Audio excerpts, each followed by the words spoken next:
বাংলাদেশ জাতীয় নাগরিক পার্টি 1947, 1952, 1971, 1971-এর পরে এই একবিংশ শতাব্দীতে নতুন আরেকটি অধ্যায় 2024। আমরা এখানে এই 24-এর অভ্যুত্থানে ফ্যাসিস্ট বিরোধী যে লড়াই করেছি, খুনি হাসিনার বিরুদ্ধে আমরা যারা ঐক্যবদ্ধভাবে লড়াই করেছি, বাংলাদেশের ফ্যাসিস্ট বিরোধী সকল রাজনৈতিক দলের মতের, ধর্মের, বর্ণের, বয়সের যে মানুষ আমরা আজকে এখানে ঐক্যবদ্ধ হয়েছি।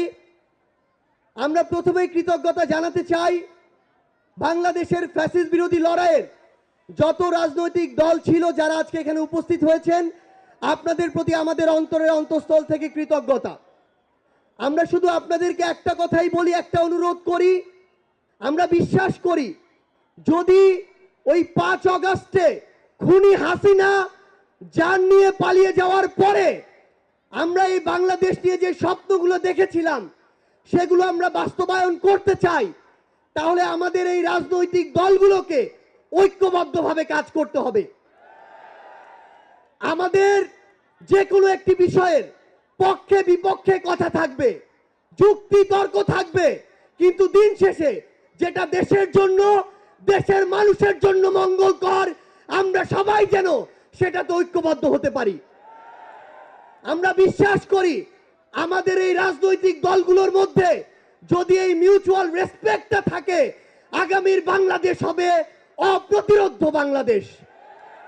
আমরা আপনাদেরকে অনুরোধ করি বাংলাদেশের সরকারি যত কর্মকর্তা কর্মচারী আছে তারা যেন আর তাদের দায়িত্ব পালন বাদ দিয়ে তোষামোদির রাজনীতিতে লিপ্ত না হয়। আমরা অনুরোধ করি বাংলাদেশ পুলিশ নামক যেই প্রতিষ্ঠানটিকে খুনি হাসিনা ধ্বংস করে দিয়েছে সেই প্রতিষ্ঠানটি যেন কাজের মাধ্যমে তার গৌরবটি আবার ফিরিয়ে আনে।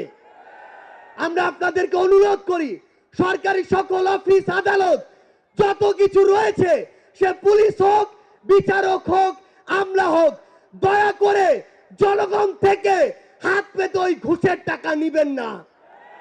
দয়া করে জনগণের জন্য, জনগণের সাথে সামান্য স্বার্থের জন্য এই অন্যায়গুলো করবেন না। আমরা আপনাদের সামনে অনুরোধ করতে চাই এই রাষ্ট্রীয় প্রতিষ্ঠানগুলোকে খুনি হাসিনা নিজ হাতে ধ্বংস করে দিয়ে গিয়েছে।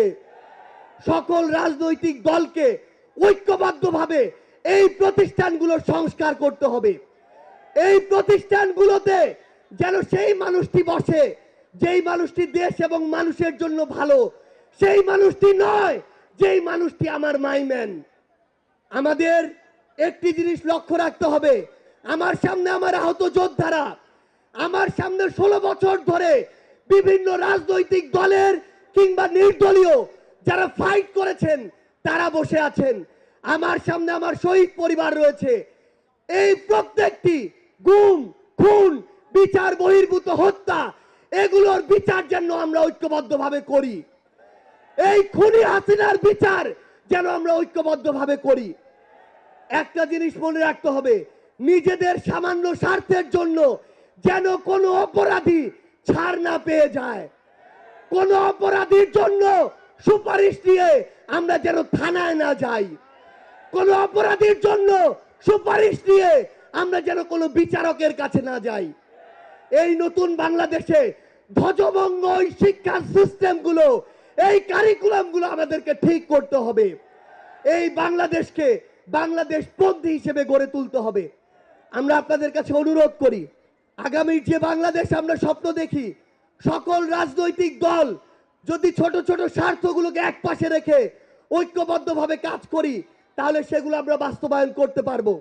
এই মঞ্চ থেকে আমরা যেন এই শপথটুকু নিয়ে যাই, এই ছোট্ট জীবন সৃষ্টিকর্তা যাদেরকে গুরুত্বপূর্ণ দায়িত্বগুলোতে রেখেছেন এগুলো তাদের কাছে আমানত স্বরূপ।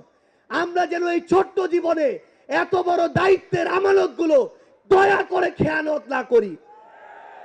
আমরা আপনাদের কাছে অনুরোধ করি আমাদের রাজনৈতিক দলগুলোর মধ্যে কেন্দ্র থেকে ওই একদম গ্রাম পর্যন্ত, রুট পর্যন্ত যেন নিজেদের ভিতরে সুস্থ একটি প্রতিযোগিতা হয়। দয়া করে যেন আমরা কাউকে প্রতিপক্ষ না মনে করি। আমরা যদি যারা বড় রাজনৈতিক দল রয়েছি ছোটদেরকে ধীরে ধীরে সামনে এগিয়ে যেতে না দেই, তাহলে আমাদের মধ্যে ধীরে ধীরে এমন একটি মানসিকতা আসবে, যেই মানসিকতা হয়তো আমাদেরকে ধীরে ধীরে একটি স্বৈরাচারী আচরণের দিকে নিয়ে যেতে পারে। আমরা যেন সব সময়, আমি সহ আমরা সবাই খুনি হাসিনাকে দেখে যেন শিক্ষা নেই। আমরা আপনাদের কাছে অনুরোধ করি, আগামীর বাংলাদেশকে আমরা ঐক্যবদ্ধভাবে গড়ব। এবং একটা জিনিস শুধু মনে রাখবেন, দিন শেষে দেশ এবং মানুষের স্বার্থকে সবার আগে রেখে যদি আমরা এগিয়ে যেতে পারি, তাহলে আমাদের কাঙ্ক্ষিত বাংলাদেশ সম্ভব। আপনাদের সাথে লড়াইয়ের রাজপথে অথবা বিজয় দেখা হবে। সব সময় বাংলাদেশের এই নতুন আজ যে পার্টিটি জন্ম নিতে যাচ্ছে, সেই পার্টির সাথে থাকবেন, সমর্থনে থাকবেন, দোয়ায় রাখবেন। আপনাদের সাথে আবারও দেখা হবে রাজপথের সংগ্রামে অথবা বিজয়ে। ধন্যবাদ সবাইকে।